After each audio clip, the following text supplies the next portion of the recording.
Javier Milei's victory in Argentina's presidential elections has left some in tears and others overjoyed, as the incoming president promises a libertarian crusade on his way into office. I want to say to all Argentinians that today begins the end of Argentina's decline. Today ends the impoverishing model of the omnipresent state, which only benefits some while the majority suffers.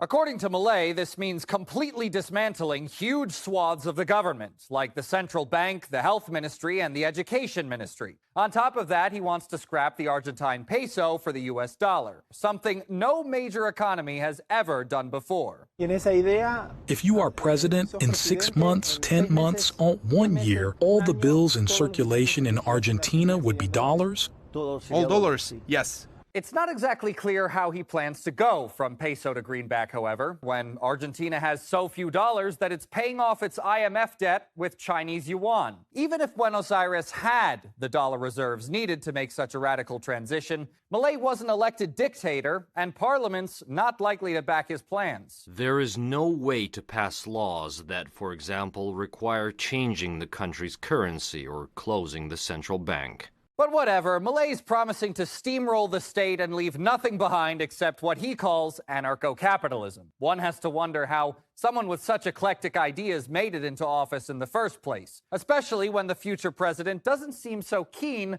on making friends either. He's written off Brazil, China, Russia, any country that he claims is not free. People are not free in China. They can't do what they want, and when they do it, they get killed. Would you trade with an assassin? I won't promote ties with those who don't respect freedom.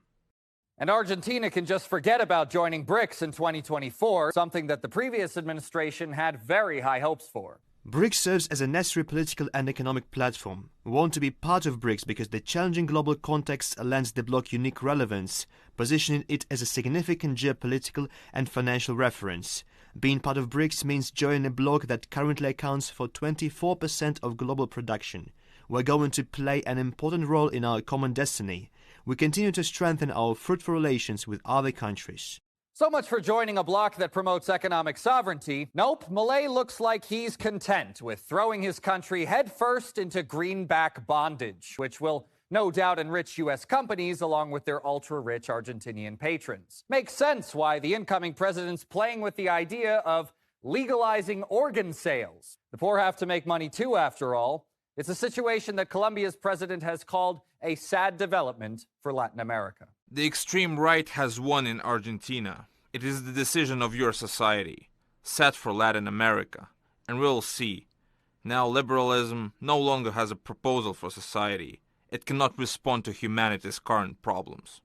Runaway inflation, debt that amounts to nearly 100% of the country's GDP, and a president with pie-in-the-sky solutions for the people's woes. Things don't seem to be looking good for Argentina.